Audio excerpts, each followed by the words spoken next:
Thank you, Mr. Chairman and members of the public. It's my privilege as the chairman of the Juvenile Justice Task Force to welcome some of our members of the Juvenile Justice Task Force here to give our first formal update on the progress and the activities that we have been engaged in. Just as a reminder, the task force was formally formed by this board in March of 2010. And the premise of our task force began with that our children are the pathway to our future.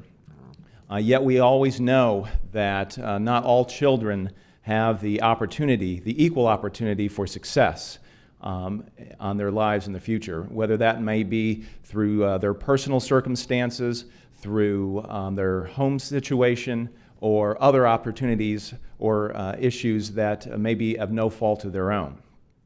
So part of the goals of the task force were to look at different ways that we can help provide equal opportunity for all children, to give them the opportunity to complete high school, to go on to college or serve their military, or to go on and become a productive member of our community by getting a good paying job.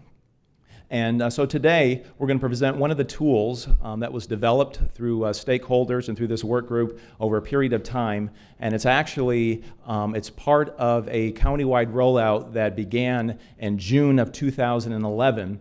And it is an offspring of the school civil citation program. So what we're going to be talking today is commonly known as Civil Citation, but locally is the Juvenile Arrest Avoidance Program. And so before I begin, I'd like to recognize the members of the task force that are here that will be presenting, as well as some other members that are present. First, we have our public defender, Julianne Holt. If you all would just please stand as I call your name. Corporal Kurt Royka of the Tampa Police Department. Robert Blunt of A. Brown Ministries. Chief Dave Friedberg, who is the Chief Security Officer of Hillsborough County Schools. And our other advisors and members here are Dr. Richard Dembo, the University of South Florida, David Denson of the NAACP, and Mr. Joe Clark of the Eckerd Family Foundation. So to start our presentation today, I'd like to first welcome our public defender, Ms. Julianne Holt. Good morning. Good morning, Commissioners. Thank you for this opportunity. It's my job to talk to you today about the development of the civil citation, and we started back with 1995 because at that point in time, if you'll recall, statewide, we started to see a lot of implementation of zero tolerance laws, and in particularly in the school system. And what we saw within the criminal justice system was obviously a rise in the number of children that were being referred and brought into the criminal justice system. In 2005 and 2006, as a matter of fact, Hillsborough County had the highest number of referral arrests in the state of Florida, and about 2/3 of those were for nonviolent misdemeanors, but there were 2,173 children that were coming into the system at that point in time. So in 2006, what happened was our office had taken about 3 years of demographic statistics that had come out of the zero tolerance, in particularly in the school system.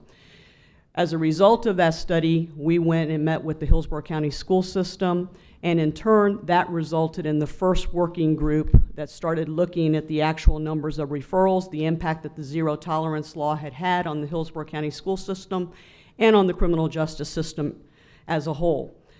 We discovered that we needed to do many things as partners here in Hillsborough County, and one of them was, frankly, to do a lot of training as to the implementation of the zero tolerance law.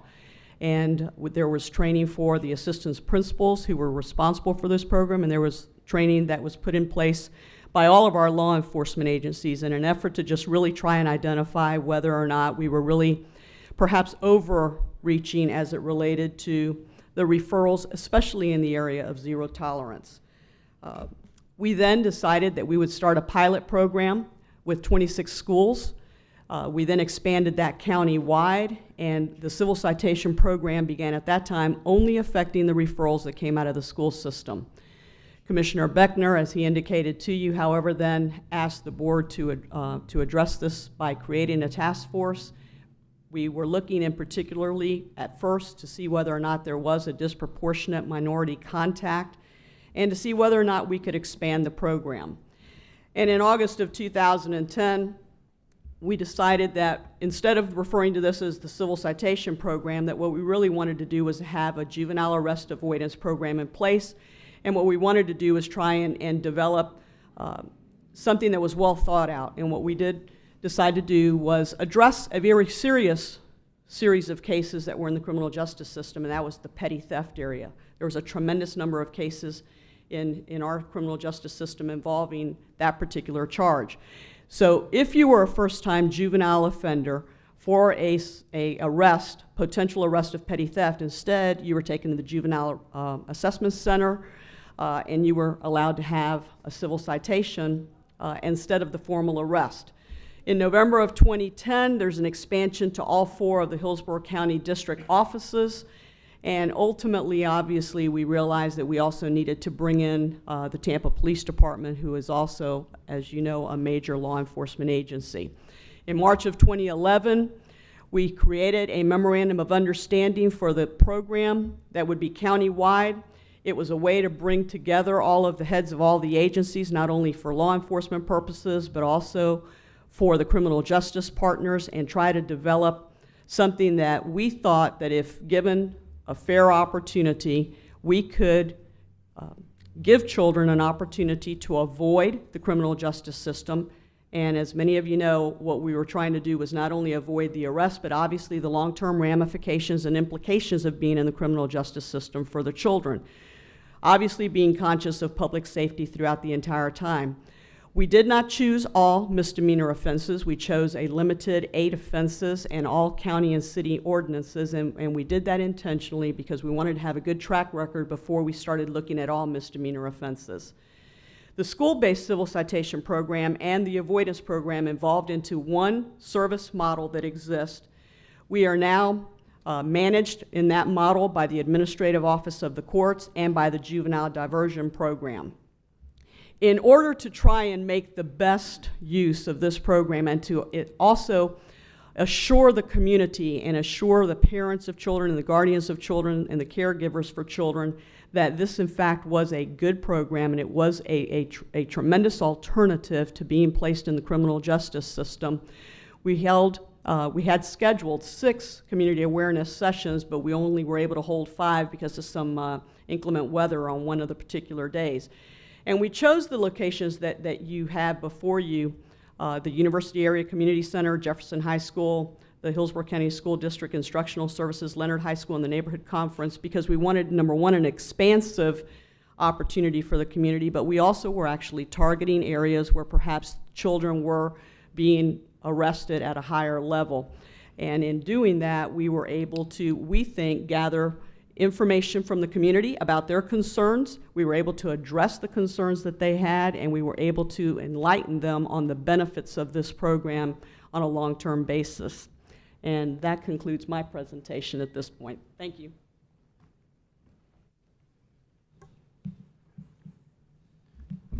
Good morning. I'm Kurt Royk. I'm with the Tampa Police Department. And I want to talk to you about the nuts and bolts of the program and actually how it works and how the program is defined by statute. First, the civil citation is governed by Chapter 985.12 out of the Florida statutes, and it's only for first-time misdemeanor offenders, and they have to be between the ages of 18 and 17. Some of the objectives of the program and how we crafted it is, one, we wanted to increase public safety by effectively addressing the issues that bring youth into the juvenile justice system. One of the main goals of this program is to make sure that public safety was never at risk by diverting these kids from the formal juvenile justice system. We also wanted to assess and refer at-risk youth to intervention programs that reduce recidivism. One of the goals is we did not want to set up a program that simply ran the kids through a system and out the door and said it's done. We wanted to ensure that they were receiving services that would prevent them from reoffending. We also wanted, and this is one of the key ones that I believe that for this program, It redirects limited human and fiscal resources of state attorneys, public defenders, probation services, and court personnel. If you ever looked at the matrix on how a case flows through the judicial system, it's a very long, lengthy process. And through the civil citation process, what we've done is we've streamlined the system. Instead of going through 30 doors, we've cut it down to 3 doors. It's law enforcement. It's referred directly to the diversion office. Diversion office then sends them out for the appropriate consequences or program to correct their behavior. This program also has the potential to save taxpayer dollars by using data to produce cost-effective outcomes for youthful offenders. Our goal in this program is also not just to deal with the youth, but we also want to improve the cost savings that exist in the program. Through the state attorney's office, by streamlining the processes through the system, we believe there's a potential to save the taxpayers' dollars in this. But the key to this whole program is this last bullet point. And if you miss it, if you don't listen to anything else we say, please, this is the key right here. This prevents lifelong consequences associated with a juvenile arrest. If a child is taken to the Jack Center and processed for misdemeanor petty theft, they have an arrest record, their fingerprints are on file with FDLE, the Florida Department of Law Enforcement, and that's there for life. When they go for the military, they have the potential to be excluded from the military if they've been to the Jack Center, even for petty theft or a simple criminal mischief. Colleges look at their arrest records. So by doing this, we have given the child a second chance to self-correct with the guidance of some diversion programs and to give them another opportunity to where they don't have to have a long criminal history or criminal history at all that will prevent them from future activities in their life. The eligible offenses for this program are listed here in front of you, and they're very simple. It's theft, criminal mischief, trespassing, simple battery or assault, disorderly conduct, affray, disruption of a school function, simple possession of alcohol, and all county and city ordinances. And again, as Ms. Holt addressed, these are ones that we came up with as a collective group that would encompass the majority of the first-time misdemeanors that we would see in Hillsborough County. Juvenile must meet the statutory criteria as well as the local community standards. Law enforcement reserves the right not to issue the civil citation for various reasons. The RNC might be a good example. If we have youth downtown who are disturbing, while it might be something simple, we don't want the problem there, so we're going to maybe do something different rather than just issuing a civil citation. So there's times where we might decide not to issue a civil citation. It's an exception, not the rule, that we would not. The youth must also accept responsibility for their offense. This is a huge part of this program. A child must accept responsibility for what they've done.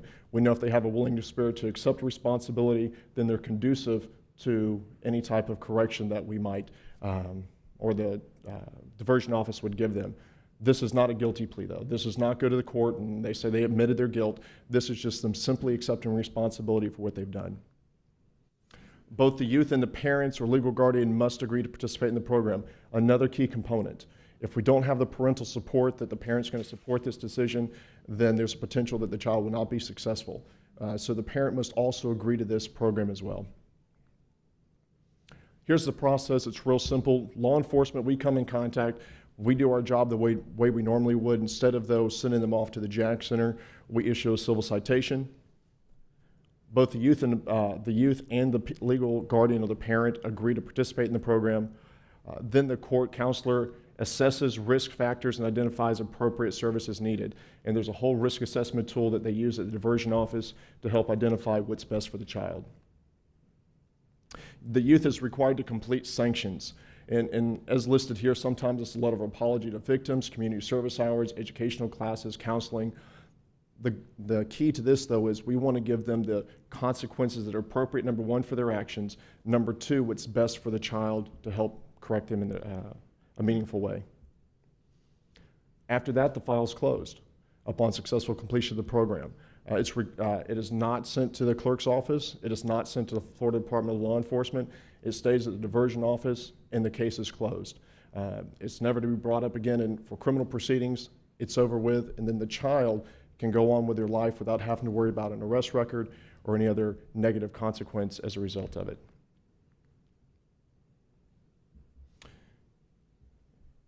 And then The accountability, some of the benefits of it, there's an accountability and immediate intervention. Is dealing with your own children. You know, a lot of times, if you wait 3 months to discipline your child for something they did today, it's ineffective. And unfortunately, the way their court systems work, it takes a while for these cases to work through the system. This is immediate consequence. The child must, within 48 hours, report to the Juvenile Diversion Office, and they immediately start assessing sanctions that are appropriate for the child. Once again, with consequences for the offenders, there's no arrest record upon completion of it. There are juvenile evidence-based assessments that we used. And Dr. Dimbo, who is here today, if you have questions about those instruments, he would be the appropriate one who could give you really a lot of detail about those assessments. We have a more consistent treatment of juveniles offenders throughout the county. Because this is uniformed across the county, everybody's following the same sheet of music, so every child receives the same opportunity. Repeat of offenses by juveniles are reduced. We know by doing effective diversion programs that we can reduce recidivism. And we believe that our statistics that we've been looking at recently would back that up for us. Law enforcement is utilized more efficiently. While it doesn't curtail our workload, what it does, though, is gives us a chance to go out to the community, number one, and reach out to a family in a different way than what we might normally do otherwise. It's a difficult phone call to make to tell a parent we're going to arrest your child. It's better if we can say, hey, we have your child, they've done something wrong, here's a program we're going to put them in, instead of having to tell them we're going to take them to jail. The juvenile justice system referrals are reduced. Key component to this reduces the caseload for the clerk's office, for the state attorney's office, public defender's office. Very key benefit to this program. Cost reductions throughout the system. I believe Commissioner Beckner is going to address that a little bit further, but there is the potential for cost savings as a result of this program. And court dockets are less crowded. These kids do not have to see a judge, and so everybody saves time, and ultimately that would save some money for the county and for the taxpayers. And at this point, I'm going to turn over to Mr. Blunt. Thank you, Kurt. Robert Blunt with A. Brown Ministries. Good morning, County Commissioners. My portion of the presentation is to address some of the myths and inaccuracies with regard to this program. And the first one you see there already is that civil citations are a decriminalization effort.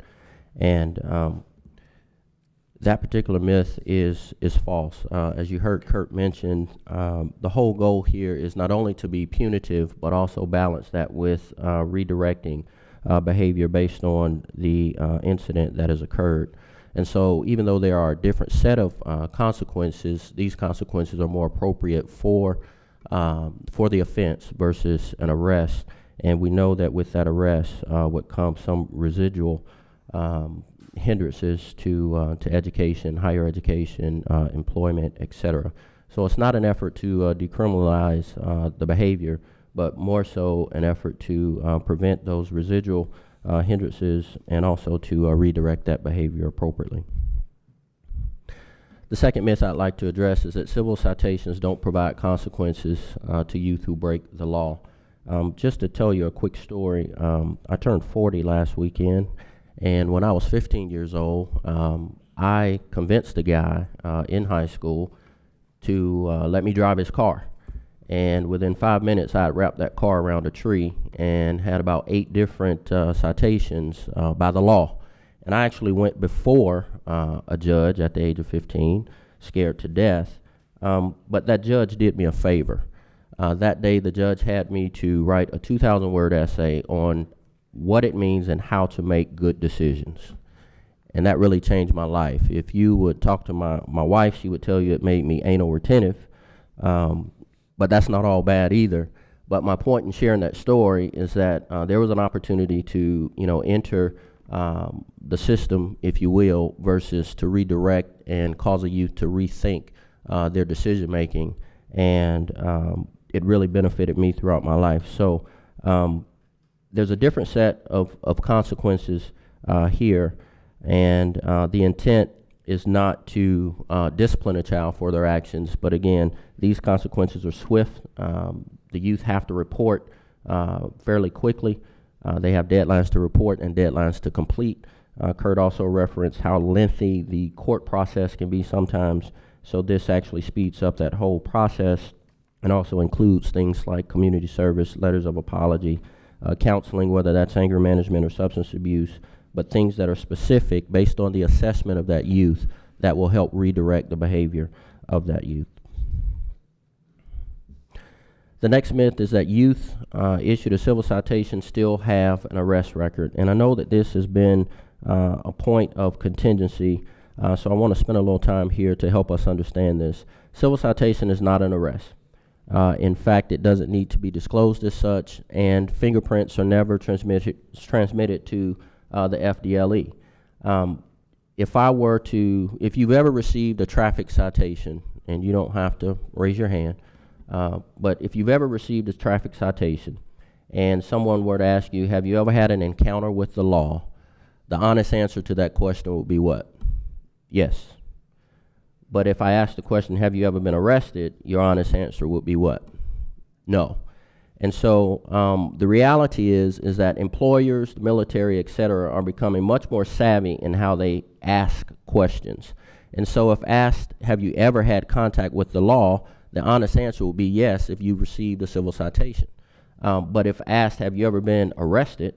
The honest answer will be no, because it is not an arrest. The next myth, the documentation of civil citation is removed after the age of 19. That is not true. The Department of Juvenile Justice is required by law to maintain this information, but this information, again, is not accessible by the public. It is actually entered into the Juvenile Justice Information System. It's not transmitted to the Florida Department of Law Enforcement, so therefore it's not accessible to the public. The next myth, any first-time offense or misdemeanor or felony is offered a civil citation. Again, Mr. Royka was very specific in the 8 misdemeanors that are permissible and eligible here for the civil citation program. In addition to those 8, it was mentioned by Ms. Holt that city and county ordinances are included in the civil citation. Again, these are misdemeanor offenses that do not involve violence, do not involve serious injury, and do not involve sexual offenses. And it's also important to note that no felony whatsoever is eligible for the civil citation program. And then finally, we see here the civil citation program is underwritten by corporations. And that myth surfaced for a few reasons, but I just want to point out that the Hillsborough County school-based civil citation program actually was funded by a state grant. And the current Juvenile Arrest Avoidance Program, which now includes the Civil Citation Program, is funded through the existing budget of the Administrative Office of the Courts. And that funding is provided by the Hillsborough County Board of County Commissions. So I just want to thank you all for making those funds available so that we can divert our youth appropriately and lead them to a path of productive living in our community. Thank you. Thank you, Mr. Blunt. Good morning. Good morning, Commissioners. I'm Dave Friedberg with the school district. My portion of this is pretty much straightforward. It's statistics. And as you can see, 688 civil citations issued countywide since the initiation of the program, or from June 1st of 11 through May 31st. Of the 688, we had 137 issued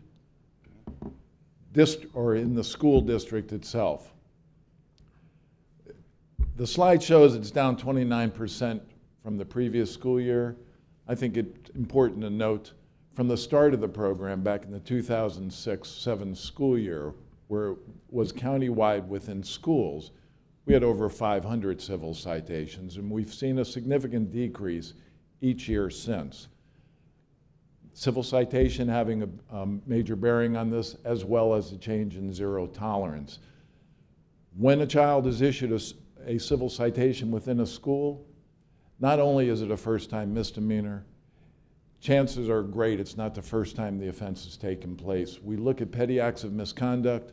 They're always referred to administration first. Administration then takes a look at it, deals with the youth once or twice. If the trend continues, they will then be referred to a law enforcement officer where then, as you can see, we talk about the first-time offenders. Of the 688, over 90% are successfully completing the program. The next slide indicates the type of offenses that are civil citation issued. And as you can see, the majority of the civil citation for the first-time misdemeanor offenses are in fact petty theft. And they range from petty theft down through trespassing. Age in the 16, 17-year range. And again, as you can see, we also issue civil citations from 12 through 17, ages in which there is a difference, and I think we would all agree there's a difference between foolish behavior and criminal behavior, although many times the foolish behavior is in fact criminal. And lastly, demographics, looking at approximately 60% white, 40% black, and Hispanic versus non-Hispanic. And again, the facts speak for themselves. I'll turn it over to Mr. Beckner. Thank you, Mr. Friedberg. As we conclude this and we start analyzing the statistics over the last year and the first year of the program, there's some things that we absolutely believe we need to do to actually increase the opportunities for youth to participate in the program. The first is that we are studying models of Florida counties that have successfully expanded the eligibility for civil citation. So we'll be looking at additional offenses that may become later on civil citation eligible. Next, there's a pilot project that utilizes the Jack Center as a drop-off site for law enforcement to issue the civil citation. Currently, the Juvenile Assessment Center is only used to process arrests. And so right now under civil citation, law enforcement has a responsibility to contact and locate the responsible adult to begin the process. Many times if that does not happen, then that child is processed and an arrest is made. So we're going to look at using the Jack Center to be able to actually issue civil citations. The dialogue is also underway to identify additional drop-off sites for law enforcement across the county.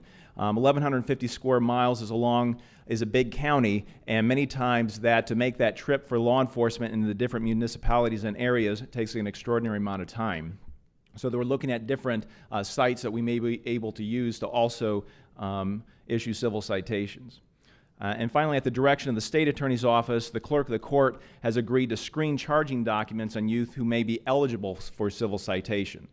So in the event of going through this process, if a child may be eligible for one of the said offenses and may not have been issued that civil citation, the clerk is going to be looking at screening those particular cases and send them back for review. And further, we also want to continue our communication process and how we promote and understanding, and also have parents understand of how to participate in civil citation and the benefits of the program. So in summary, we believe that Hillsborough County is a leader in the juvenile justice reform. We were one of the first 14 counties to actually participate in this program. As you've heard, we believe it prevents recidivism and entry into the criminal justice system, increases public safety, and reduces the number of juveniles processed through the system and cost to taxpayers. And to just give you a brief idea of how much the projected savings have been in this county, the Department of Juvenile Justice put out a study, and they had stated that the estimated cost of processing a youth through the normal process is about $5,000 versus $386 to issue a civil citation. So in our case, there were 688 youth offered civil citation, and 91% of those youth were successful in the program. So that brings an estimated cost savings of roughly $2,888,000. But I would stress to you that it's not necessarily the financial savings that is the greatest benefit for this program. I don't believe that you could measure the long-lasting effects that this program could have on the life of a child and a family if we're able to get them out of the criminal justice system, get them the appropriate services that they need so that they can become successful and productive members of our society. And again, the costs of keeping them out of prison, the cost for reentry and reintegration, again, at this point, is immeasurable.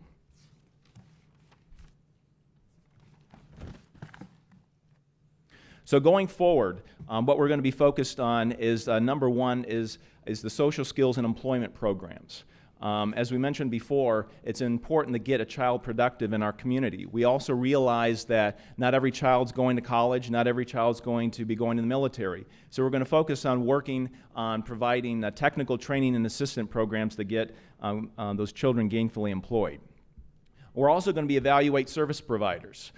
We've talked about this as a board before, and the importance of evaluating the effectiveness of our programs, and also recognizing if there are any gaps or services that are missing from our current programs that are being offered. Currently, through the program, there's roughly about 19 referable services. And as I mentioned before, we're going to increase opportunities for civil citation, and we're going to reinforce the awareness of the civil citation throughout the community. And as this concludes our presentation, again, I want to thank our task force members for being here. I also want to thank a very great member that served under the county attorney's office, Mr. Ricardo Cox, who has been involved with our attorney in our meeting. So again, with that, I thank everybody, and also want to recognize the hard work of my staff members, Renee Warmack and Holly East, to help put together this presentation. They also help facilitate our meetings. So with that, I'd be happy to open it up to the board for questions. Commissioner Christ? Thank you, Mr. Chairman.